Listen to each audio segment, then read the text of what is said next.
السلام علیکم۔ آج میں آپ کو بتانے والا ہوں کہ آپ صلی اللہ علیہ وسلم نے اسلام کیسے پھیلایا۔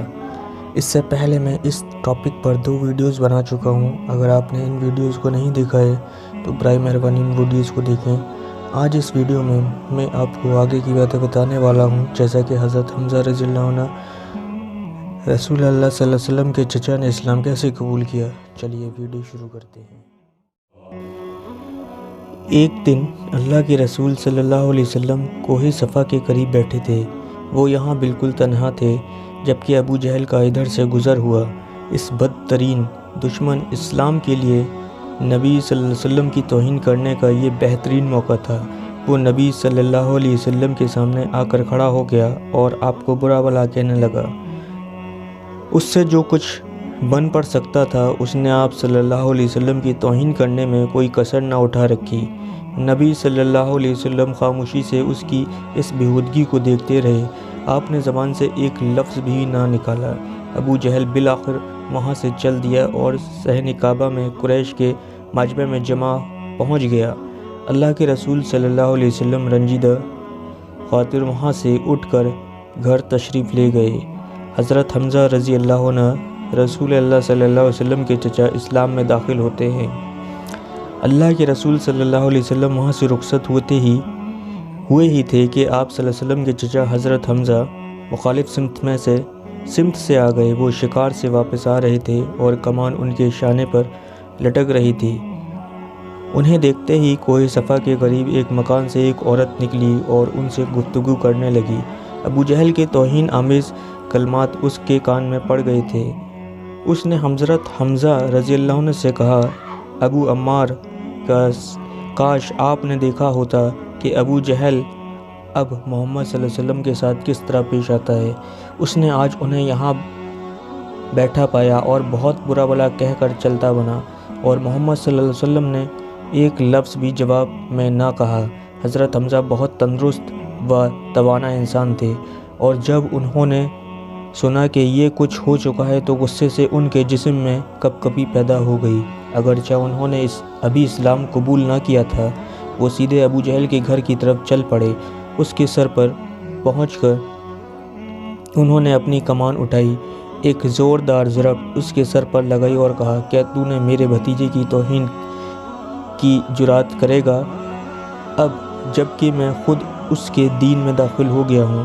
اگر تجھ میں ہمت ہے تو مجھ پر جوابی وار کر۔ ابو جہل کو حضرت حمزہ کی غیر معمولی جسمانی قوت کا نجومی اندازہ تھا۔ اسے تسلیم کرنا پڑا کہ اس نے محمد صلی اللہ علیہ وسلم کی بہت بری طرح توہین کر ڈالی تھی۔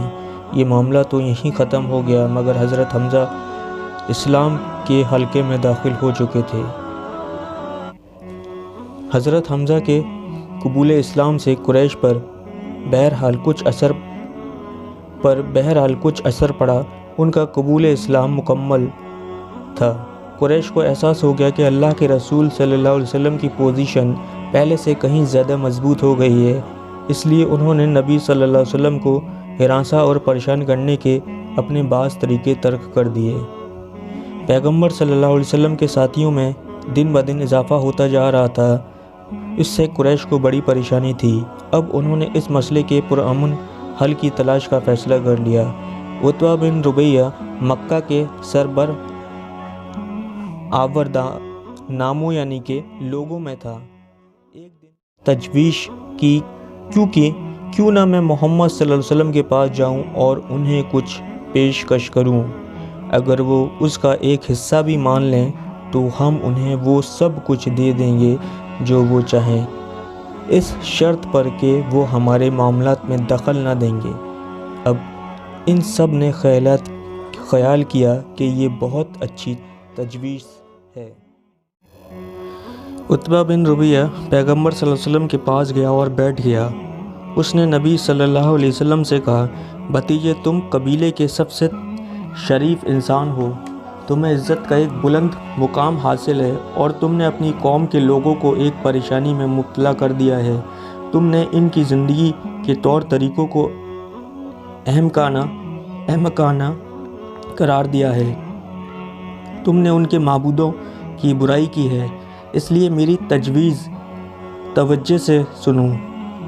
اور دیکھو کہ اس کا کوئی حصہ بھی تمہارے لیے ماننے کے لائق ہے۔ اگر تمہیں دولت کی ضرورت ہے تو ہم اس کی ایک بڑی مقدار جمع کر کے تمہیں دے دیتے ہیں تاکہ تم ہم سے زیادہ مالدار ہو جاؤ۔ اگر تمہیں عزت چاہیے تو ہم تمہیں اپنا سربراہ بنا لیں گے۔